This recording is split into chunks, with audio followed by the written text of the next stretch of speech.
everybody. My name is James Alexander-Sinclair, and the other person on this live stream is Joe Swift. What we're trying to do is to do something that's never ever been done before in the life of the Garden Collective, and that is to do a live podcast via a live stream. Some of you may have heard us podcasting in the past, where we've never done it live before. We've done it sort of pre-recorded and have sat there and blithered about stuff. Anyway, we are the... What I have to do is to sing it as a solo now as well. The James and Joe Garden Show is what we are, and usually, in fact, we will always be on most major podcast places, in Apple Podcasts and Spotify and on YouTube every Tuesday. Basically, the format of this idea is that we will talk for, I don't know, 20 minutes or so about a topic that we've decided. And the way that we decide our topics is through research and diligence and all of these kind of things. And we've spoken about biscuits and cakes probably, and plants and weather and all sorts of lovely things over the past few weeks and months. And today we are going to talk, as soon as Joseph appears, basically about garden music.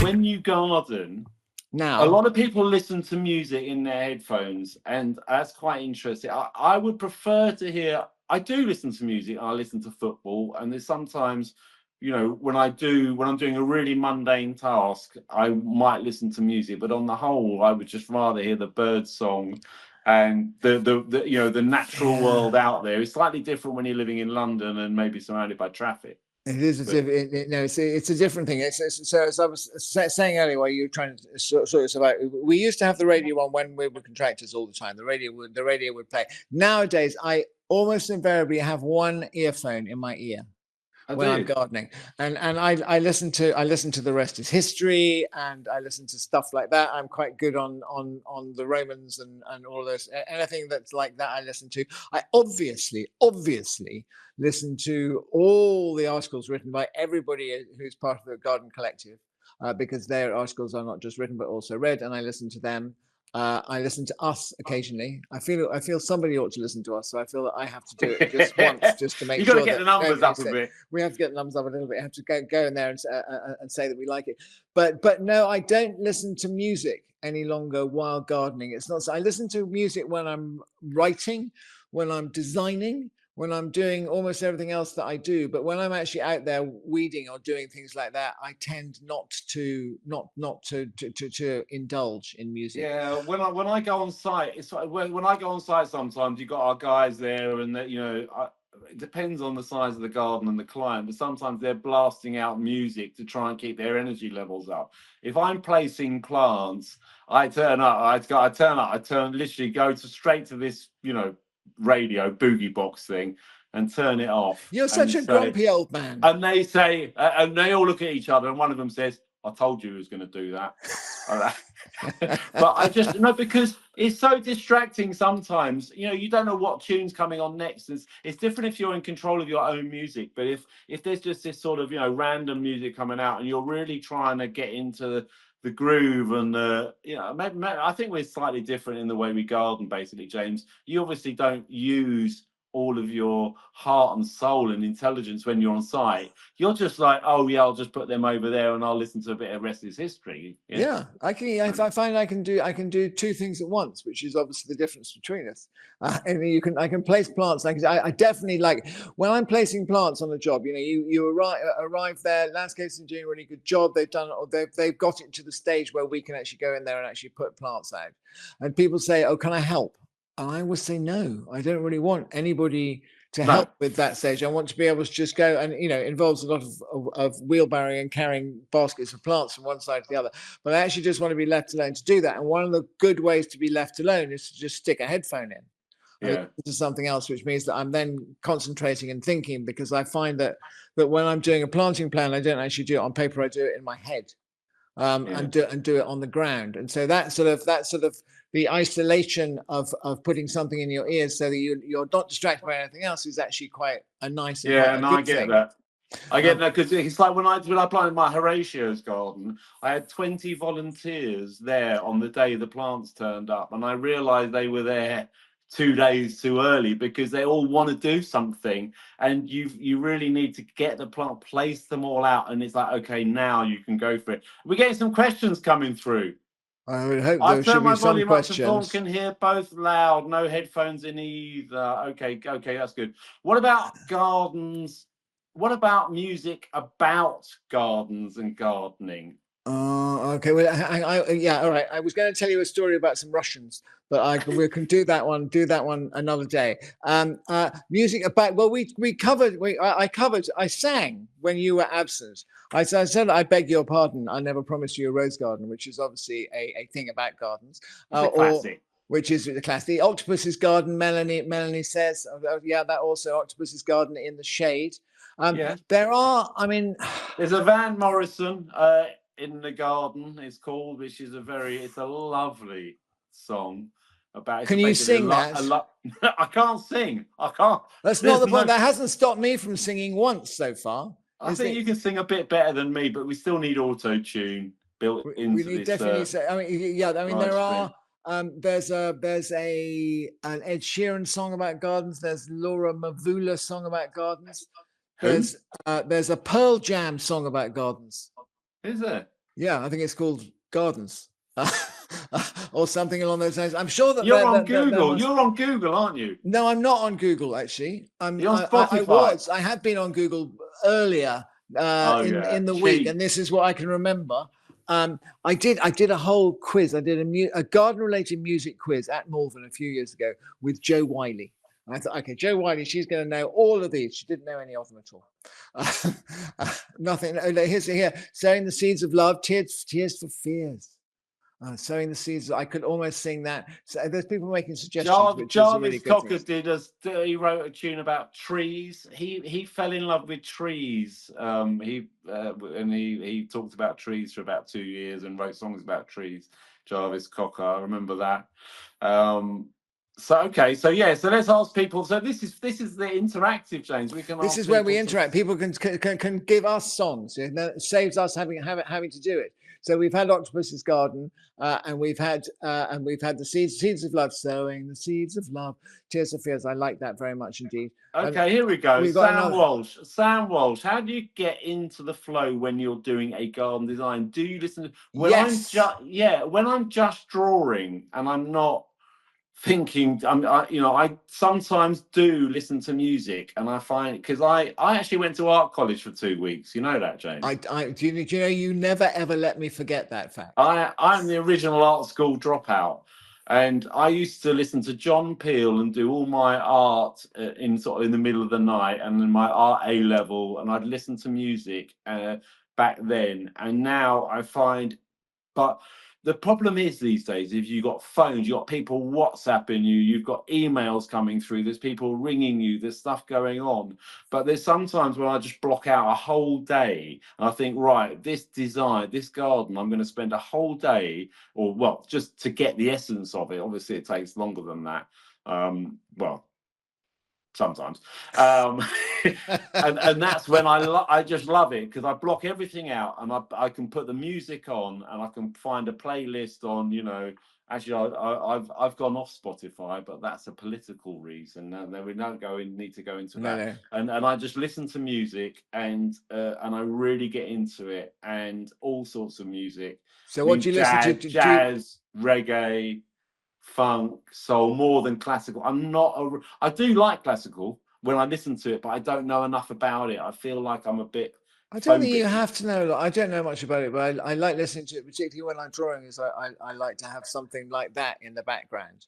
And it is, if somebody says, what was that tune that you've just been listening to 5 minutes ago, I wouldn't be able to remember. It's just, it's a background fuzz that's trying to distract me and take me into what I'm designing. But I try and put my phone actually on the table over there so I can't see it. I think that's quite important, so that you're not distracted by something beeping or something booping or something barping or whatever else that they're doing. I've never known you ever to put your phone anywhere apart from in your pocket. Well, you are the phone addict. I the am, world. I am quite bad at that, but I am quite good when I'm designing. I actually put it over there. I mean, it's not too far away, but it's far enough in order for me not to be distracted by things. So Hillary here says design this. I think that's a very good idea because it does. You're only getting little bits of it, but that's more about. I think design is less about the music and more about the person, isn't it? Really. I've got cranberries, roses when deadheading. That would work. Yeah. I mean, other what's people that listen Elvis to us. Costello? There's Bring Me Dead Flowers. There's that one. The Stones. Bring me dead flowers in the morning. Yeah. That's a very good. I wish I could find that quiz that I did because I had some really good ones in that one. So you listen to jazz and general stuff while designing, but nothing while gardening. You're basically just all about the nature. And all about the world around you when you're in your own garden doing stuff. Don't make it sound like I'm some sort of big softy, James. But we know that you're a big softy. You just don't like to admit it to anybody. I might, what I might listen to when I'm gardening? I might listen to, something a bit weird like a game of football or some golf or something.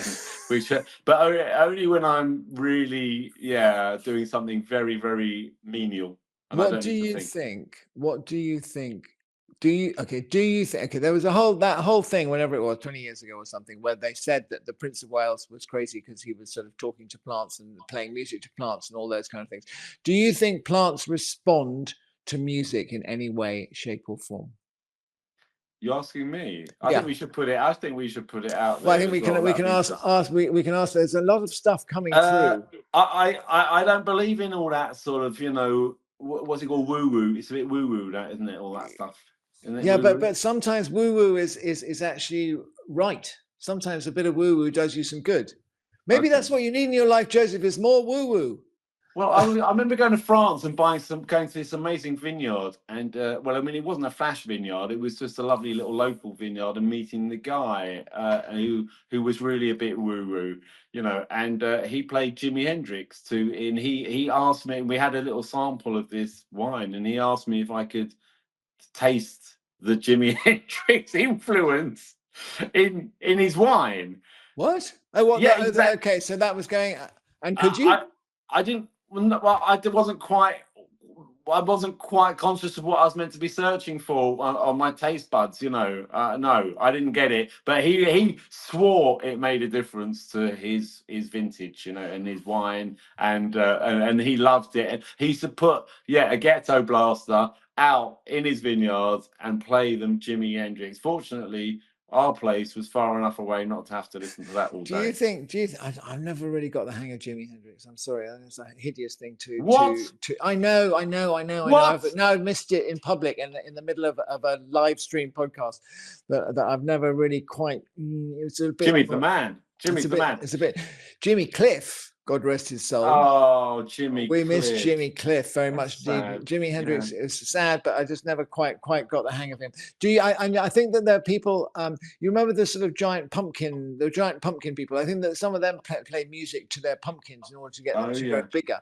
And whether that is a scientific thing because of the vibrations, possibly not. Do you remember I did a Chelsea Garden about vibrations, I do. Quite a long time ago. It was about 8-9 years ago now, and it was all about everything vibrating, and the floor vibrated, and as a result, the plants vibrated, and the water vibrated, and everything sort of vibrated, and that sort of frequency is quite interesting. The sort of thing that you can do because all of the stuff in the water was just done by speakers playing particular sort of tones, and maybe the same thing would happen. Maybe it would be like being tickled, like if somebody came along and tickled you really nicely with a long peacock feather, and that's how you'd feel if you were a cabbage being played heavy. Sorry, what was the whole thought behind that garden? Why was it a sound garden? Because the idea was it was the five senses. It was 2017, and in 2016 we had the really good idea that we should leave Europe. And everybody went all panicky, and sponsors pulled out, and so there was gaps at the flower show, and so the RHS decided to do these 5 gardens, which we did in collaboration with Radio 2. Remember, and they were going to based on the 5 senses. So there was taste and sight and smell and touch and sound. And Haley rang me up and said, "Would you like to do one about sound?" And I decided to play hard to get, and said, "I'll think about it." And I thought about it for approximately 17 seconds. I think probably, and said yes. And so I decided to do this garden to do with sound, which was to do with it wasn't to do with music per se. It was just about, and I just suddenly thought, the thinking behind it, seeing as you're asking me, was the fact if you go to a concert and you stand very close to the speaker, you feel it. You can feel the music, you can feel the sound coming up through you, and you sort of shaking basically. And I thought, what happens if you put a bucket of water next door to a speaker that's playing that sort of level of bass? What will the water do? And lo and behold, it does the same thing, and it quivers and it makes patterns and it does all sorts of things like that.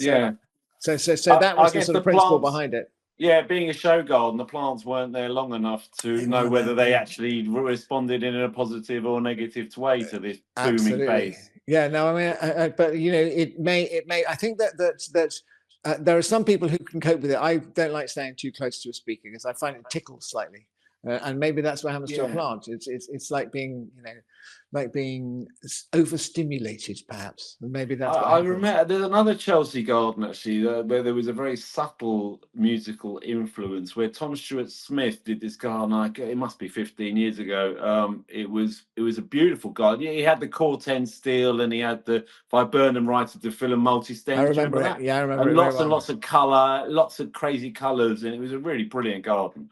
And he had water, sort of, it would bubble up in what looked like sort of random bubbles. There'd be one here and then one there, and then two or three had come up on this sort of clear, simple pool. And he took me round the back, as they say. He took me round the back, and he showed me there was this sort of spindle with all these different size. These different size things, and it was all based on some Wagner. He said, "Oh, Wagner's, Fourth Symphony or whatever." I was like, "Well, I've heard of Wagner anyway." And he said, "This is based on that Wagner's piece. That is what it is, and it's coming out through the bubbles in the water out there, but no one really knows about it apart from you." So I thought, well, that's very sweet. So when I did a bit of filming, I mentioned it, but I mean, that is so subtle. That was very subtle, yeah. But to him, it was important. It was more important that everything had a sort of narrative and a meaning through it. And it was the music he was listening to when he designed that garden. You see, that's nice, isn't it? Isn't that nice to have that sort of circularity of the whole thing? Everybody else called it the fish fart garden because that's what it sort of looked like. It's bubble that came up. But it's nice to have that sort of circular. I used to when I was designing something, I used to listen to music on sort of random. And when one used to burn CDs, I used to burn a CD of the music I've been listening to while I was designing that garden and give it to the client. Oh yeah, nice touch, James. Which was quite nice. I don't know why I sort of stopped doing that, but it was quite a fun thing to do. That sets you apart. That's right, Melanie. Melanie says Tom Stewart Smith took that garden home, didn't he? At least the Corten steel tanks. Yes, absolutely right. He did. Yeah. And I went there a couple of years ago. We went to the plant library, but got to see his garden, his courtyard garden, which was it was looking absolutely amazing. Actually, all the euphorbias were doing their zingy thing. It was a really great garden. And I don't know if you've ever been to the plant library, but that is a really great. Everybody should go to the plant library. You can become a member of the plant library, I think, for sort of a friend of the plant library. It doesn't cost very much, and it's well worth doing. Anybody who hasn't been, they should definitely go. And if you get to see Tom's garden, he's got these extraordinary Genista Genista, that sort of very tall broom as a tree, which looks gorgeous and fantastic. And the head gardener there, I can't remember his name, but he said it's because they're so light. They let the light through. They don't really come into a canopy, So you've got the flowers, and then there's for the rest of the year really light, sort of spindly canopies, because it's quite shady in areas anyway. Garden. I know. So what else we got here? We got Letitia. I like grisly true crime whilst gardening. Well, that doesn't surprise me at all. In any way, it's always the ones who look the most delicate and elegant, who are the ones who you really cannot trust with a bread knife. and I'm putting Letitia down at that. I like this idea that people can sort of say stuff to it. We can read. It's like Mary Bittleston listening to audiobooks while gardening. Yeah, audiobooks is also a really, really good thing. I tend to do that when I'm driving rather than when I'm gardening quite so much. I like the sort of podcast format of about an hour or so rather than a long book, but I do that when I'm absolutely driving. Yeah, my problem with that sort of stuff is that I find I get distracted, and then 20 minutes later I'm like, oh God, I've just missed out a whole chapter of that, that. But unless I'm focused, I think it's just the way my brain works. I get distracted quite quickly, as you know. Yes. But in a garden, I just find I need. That's what I'm saying. If I'm barrowing 20 barrows of this, raking up leaves, doing some simple task, but I always halfway through raking up leaves, I think, oh, I'm going to go and prune that, or I'm going to go and just tweak that. I'm going to lift that up and move that over there, and then my concentration's gone. So something that's too sort of absorbing, narrative-wise or story-wise. Yeah. That's why I prefer a bit of music if I'm going to listen, because you can just. No, you can just drift into it and go off and think other things. But yeah, I find I do get distracted by stuff occasionally. You have to go back on that. It sort of works better. Nicola Henson said, "Where is the garden?" Tom's garden is in Hertfordshire. There you go. Melanie's answered the question. Answered the question for us. Is it Bermondsey in Hertfordshire? Is it called Bermondsey? Is that the name of the? It's not called Surge Bedmond. Hill. That should say Bedmond. I was going to say Bermondsey, South East London. That is. It's a very, very different place, an entirely different place. Okay, so the other thing that's quite interesting about, like I was talking about suddenly remembering. So a lot of these sort of weird things that podcasting is quite good for stimulating deep set and deeply hidden memories, like the idea of having Wagner and the wheelbarrows I've forgotten about until I was actually just talking about it, and the idea of music and memories and gardens and memories. There's two things sort of work quite well. And the gardens, almost every garden is formed on a skeleton of memory. It's like, oh yeah, I got that plant at this point, and I planted that plant because of that, and I was doing this when I did that. All of that kind of stuff as well. And music has the same sort of thing. And there's always a song that you remember. Oh, I was listening to that when such and such happened, or I was doing this when such and such happened. That said, I cannot think of a single solid example now, having started off down that little trail. So you may have to come and rescue me. Can you think of any music that made you think of gardening, or something that you were listening to at a particular point, or something that happened when we're planting a tree? I can see that you can't think of anything either, which is why I'm keeping talking. No, but it was your idea. It was your question. I know. You're asking yourself. You can't throw it over to me because you can't. You can't throw it to me because you can't answer your own question. Let's see if other people. Maybe some people out there have got some questions. It doesn't have to all be music. Doesn't all have to be music related. But we're not talking. We know we don't do dull plants and dead. We don't do dull. We don't do dull plants and dead people. Unless you're Letitia with her bread knife, charging around the place doing true crime.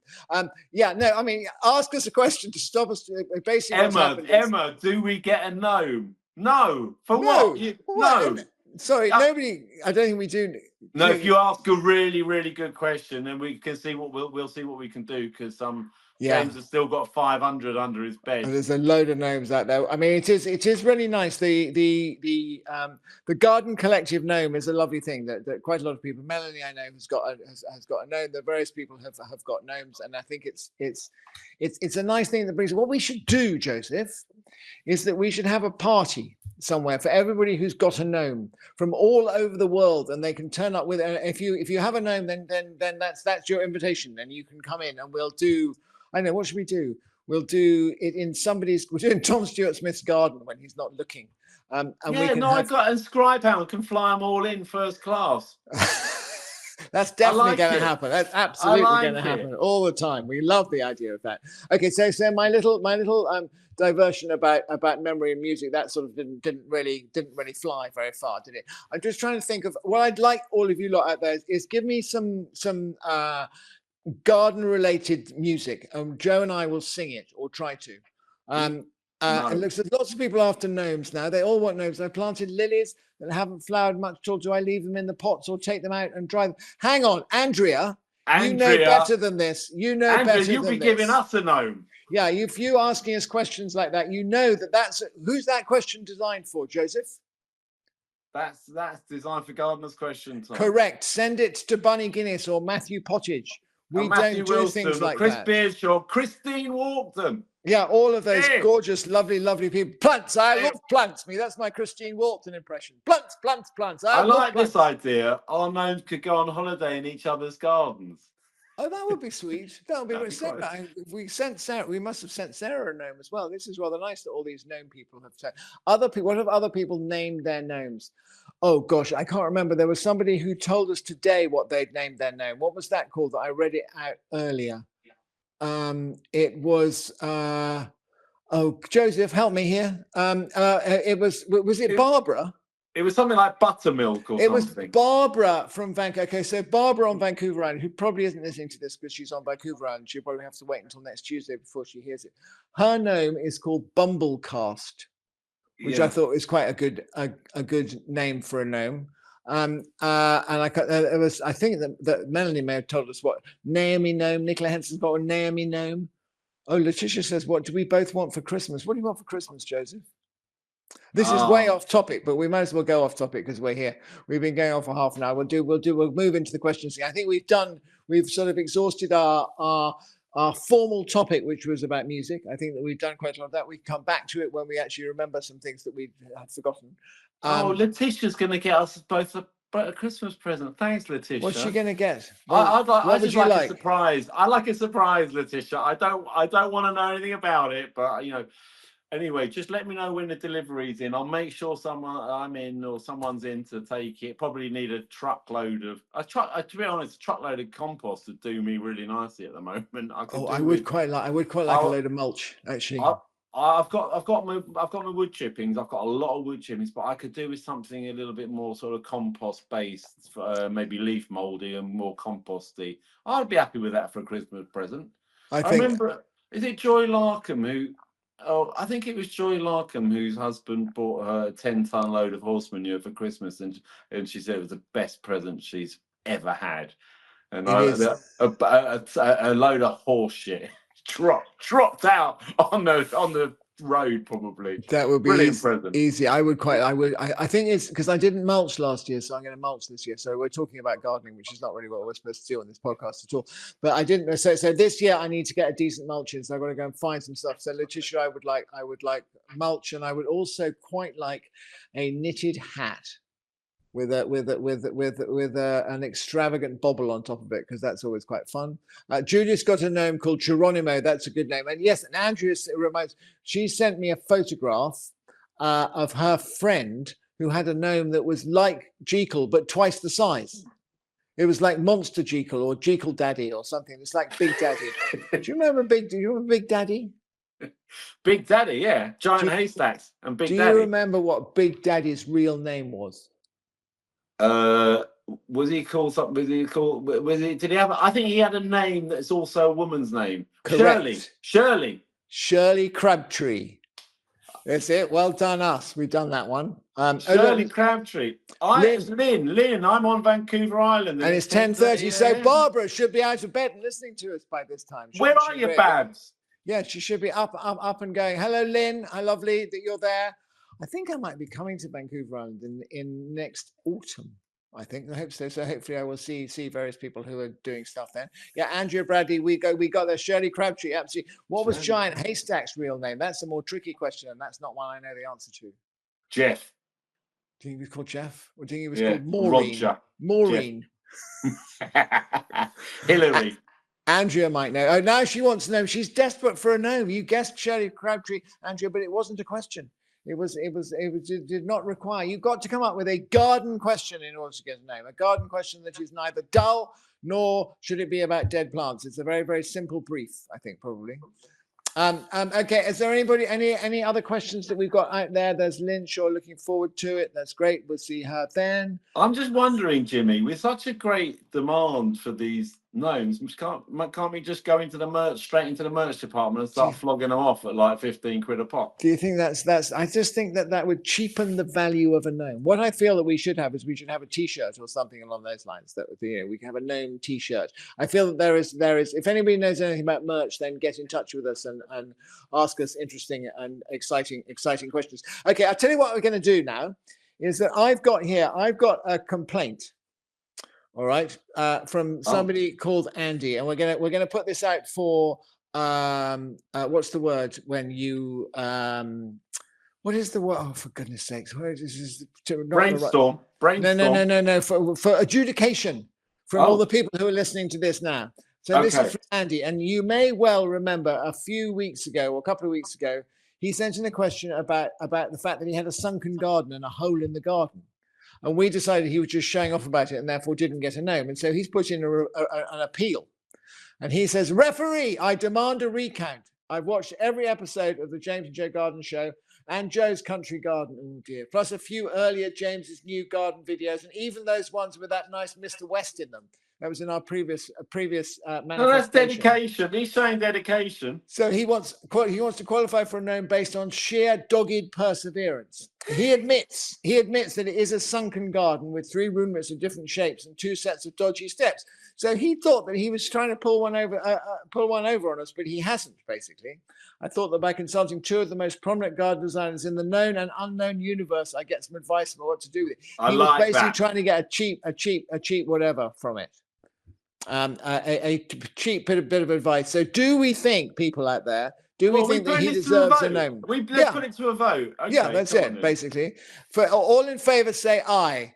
While Martin Austin Ruan, Andrea Bradley says Giant Haystacks was really called Martin Austin Ruan. I think she must have Googled that. I don't think she knew that. I mean, she may have done, but I don't say a gnome cap. Okay, so the eye is the eyes or the nose whether this chap gets a gnome for basically showing off about what he called it a hole in his garden. It what was should he do with it? And it wasn't a hole in his garden, it was raised beds, and he had inherited them, and he was sort of well anyway, we decided that he wasn't going to get a gnome, and now he's come back. And hang on, we've got an eye there. What? We've got loads of eyes. Nah, there's some nose coming through. Well done, Stephen. Yeah, Stephen's with us.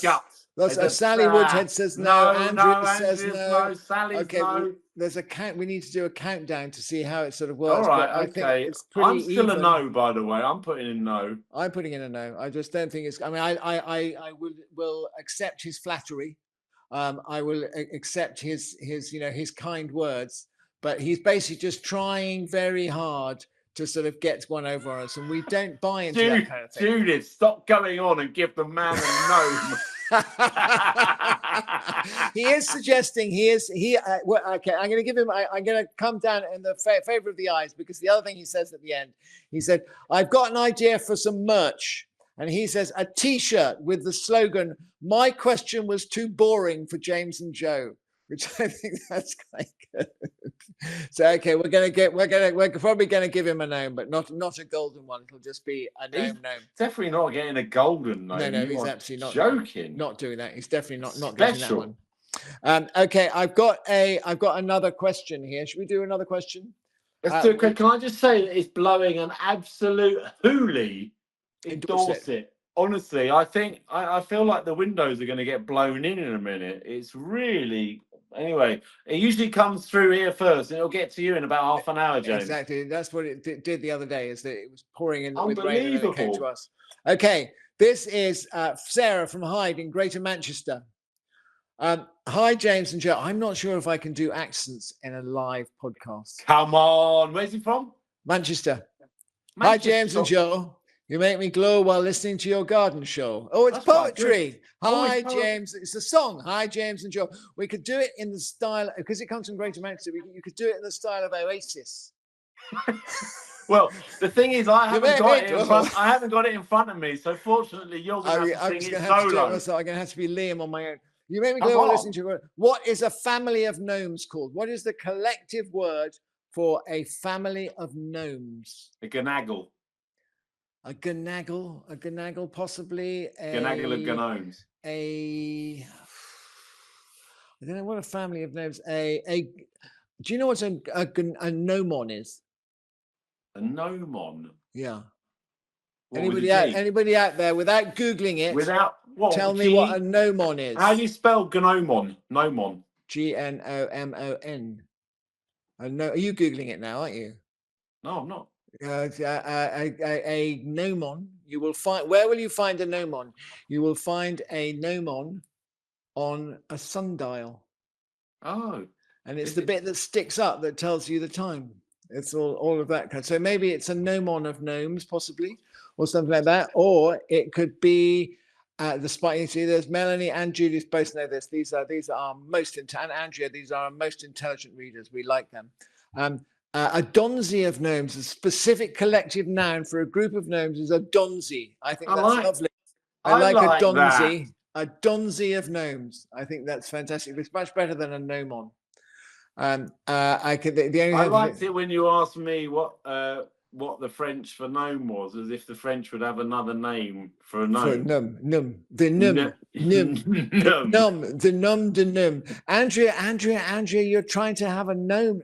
Honestly, Andrea is desperate. Not desperate for a gnome. She's eager for a gnome. I think is probably the. Andrea, it doesn't work. You don't, Andrea. Have you got to ask a really good question? She's basically she's giving us answers, and this is a Q&A session. We require Q's from you and A's from us. Give me a gnome, please. Oh, honestly, it's embarrassing sometimes to see a grown woman grovel like that. Especially for a little green fella. Especially for a little green fella. I think we're taking it under advisement. A donzi of gnomes. I think that's a really, really lovely word. So I think you'll probably end up with a gnome somehow or other, Andrea. Okay, I think that we've sort of run our time. You've all got other things to do. There's suppers to eat and cats to feed and dogs to exercise and baths to take, and all of those kind of things are happening. This is the first time we've done this. I rather enjoyed myself. Have you, Joe? Yeah, I'm sorry I was a little bit late to the party, but a technical issue, like pressing a button that says mic on, was it was beyond me. Just a small thing. We'll get it right next time. So, ladies and gentlemen, I've just got to ask one thing, because Letitia's, what's this? Snog, marry, avoid, viburnum tenus, ligustrum, orchida japonica. Okay. Okay. In order. All right. Oh, that is a tough one. That is really tough. I like it, Letitia, but okay. Avoid. Oh, you haven't got Fatinia Red Robin in there. No, because she knew that we'd all avoid that. That would be too easy. Okay. There are some beautiful ligustrums out there, actually, which are not just the old privet hedge. So I would snog a ligustrum. I would marry an orchida japonica because it has its place, but I would avoid the viburnum tenus, having just planted too many 20-30 years ago. And if they were just scented, it would do it. And if they weren't eaten by viburnum beetles quite as much as they are. Yeah, do you know what's really boring about this is that I'm probably going to go the same direction, because I thought you were going to avoid an orchida, and actually there are some really very pretty orchidas. An orchida in my youth was something that was basically only ever planted by the bins. It was in a sort of dark corner around the side. There's London squares, very sort of under plane trees and dense shade and stuff. But people call them okuba. Who calls them okuba apart from you? Okuba, which I don't approve of. Akuba. Who calls it an akuba? Oh, quite a few young people, James. Oh, Akuba. Young people. They do. It's an orchida. It's always been an orchida. It's always been an orchida to me. But we got to do another one on plant names and pronunciation. I think we should do an entire episode about snog, marry, avoid. I think it's a really, really nice and fun thing to do. We may well do that at some point. If we do that, then Letitia gets a whole golden gnome. But we'll have to think about it and consider that one. But there's some really good orchidas that you can get from Krieg Farm from Blethyn and Sue. They have some quite cool ones that have really good berries on them. And viburnum tinus. I'm just so over viburnum tinus. I've had enough of them. But not as much as Fatinia Red Robin. I'm probably upsetting half the people, tuning in on this, but I just can't do it. I can't do. Yeah, okay. Letitia would kill her gnome. Letitia would kill her gnome. This has turned into a true crime detective. What? She would when she saw its head off with a bread knife. Letitia would kill her gnome and then do a podcast on it. Wow, see, that's the sort of woman she is. Skullduggery. It definitely is. Okay, we will be doing these live every week, and then for those, if you miss it, don't worry, because it will always be coming out the following Tuesday. So this podcast here will be on everywhere you get your podcast on Tuesday, the 9th of December, and we'll carry on going like that. And we may not be always here on a Monday, but we will be always here at some point during the week, and we'll tell you in advance. Tell your friends to come and join the Garden Collective, because the Garden Collective is fun. We have true crime, we have death, we have dullness, we have excitement, we have music, we have Joseph being struck silent, which is not something that happens very often. We have all you lovely people telling us interesting facts like the Donzi of gnomes, and it's been lovely having you around. So we will see you at some point next week. If you want early access, this is the place to be. So from Mr. Swift and from Mr. Alexander-Sinclair, we wish you a jolly good night. Have a lovely Monday evening, or if you're further afield, a lovely Monday day.